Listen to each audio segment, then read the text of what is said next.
Hello and welcome to this edition of Post-Confinement. France carries on lifting its lockdown. The government has announced the next steps. Restaurants and parks will start reopening gradually as life edges towards a new normal.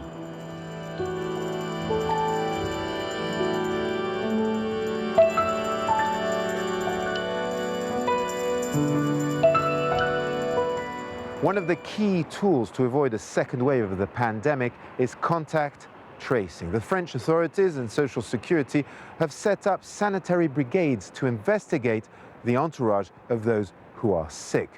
Benoît Perrochet and Luc Schrago have followed one of these brigades as they go door to door in Paris. Allô? Oui, bonjour, c'est l'équipe Covid-19. Oui, bonjour. Bonjour. Arnaud, Olivia and Anne are hard at work. One of the roving teams set up by Paris local health authorities, their job's contact tracing, looking for potential coronavirus infections. Today, they're visiting a man with COVID symptoms and his family at their home in Paris. Taking no chances, suiting up in protective gear outside each apartment. En fait, c'est essentiellement le préleveur qui s'équipe un maximum, puisque c'est lui qui va être à même de pouvoir faire le prélèvement au niveau de la personne. The visit lasts half an hour.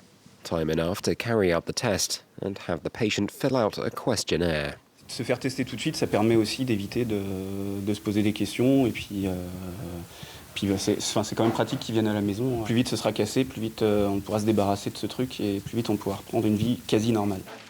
The results will be back in less than a day. But before they can get out to do their jobs, volunteers need half a day's training and a briefing from a health worker who tells them how important the patient's own input is, even before an intervention.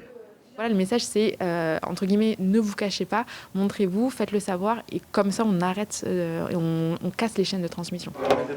The project has around 900 people on board, caregivers, social workers, who might have been in contact with the patient. What kind of life do they lead? Questions like these and more all have to be asked and answered truthfully for the project to succeed.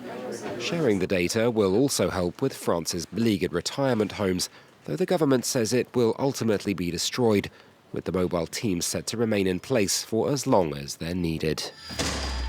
To further control transmission chains, France is launching its own smartphone contact tracing application. It is called StopCovid, has been validated both in the Parliament and in Senate, but is proving controversial. Catherine Norris-Trent and Juliette Monti have been to see experts to find out if our privacy is at risk.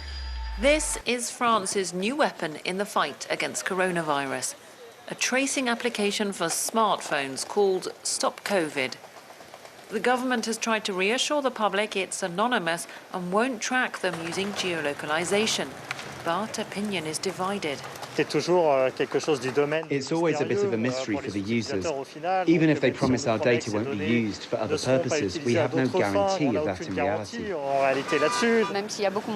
Even if there are far fewer people falling ill now and fewer deaths, we still don't know what's going on really. So this could help. They bring out these things, and it's only later that ins and outs of them are explained. I think I'm going to wait and see what people around me make of it. Anyone who downloads it generates a unique user code. And if you've got Bluetooth turned on, it should register all other users in the surrounding area. So if they get coronavirus, you'll get an alert. The app is voluntary, so there's no guarantee large numbers will sign up. The French government says it doesn't matter if not all or even a majority of the population install the app on their smartphones. They say it can still be useful in densely populated areas such as Paris, where people often cross each other in the street or in the subway, and that makes contact tracing very complicated. Advocacy group Internet Society France is concerned about future updates.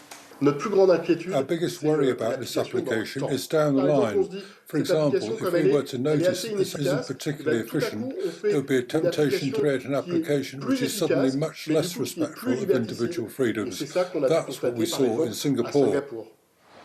France's public data protection body, the CNIL, has given the green light to StopCovid, as long as the app remains anonymous, temporary, and the data it harvests isn't used for profiling.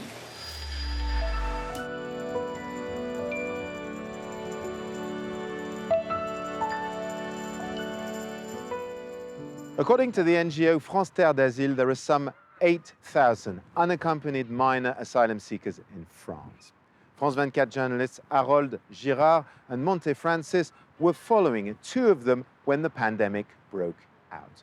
Two teenagers from West Africa whose cases were about to be instructed when the lockdown happened. Since they've been left in limbo, here is their story.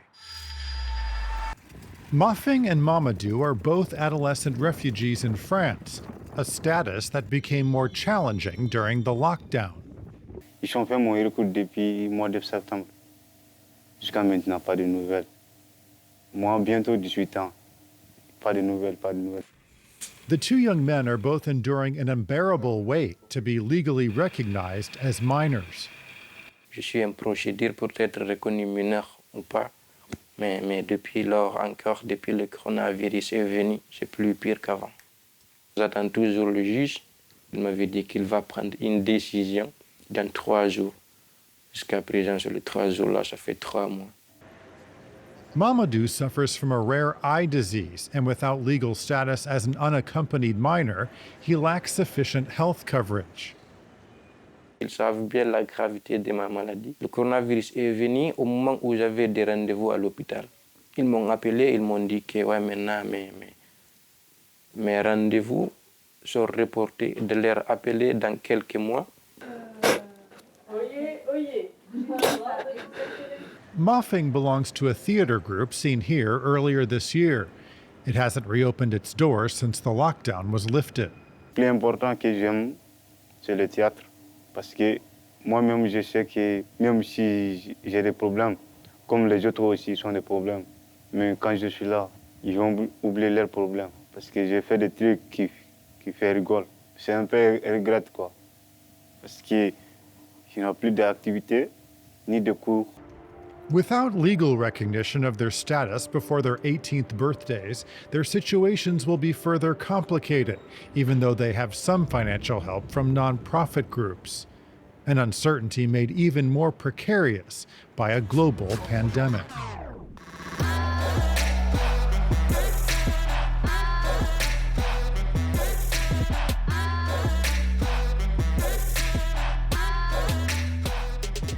The customers are back in these shops here at Bercy Village in eastern Paris. Most of them are wearing masks. Social distancing, of course, is the rule. As for restaurants, they are gearing up to reopen, though with less tables.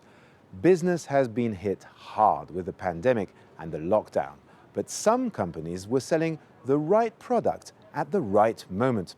It's a report by Karina Chabour and Jean-Émile Jamine in eastern France.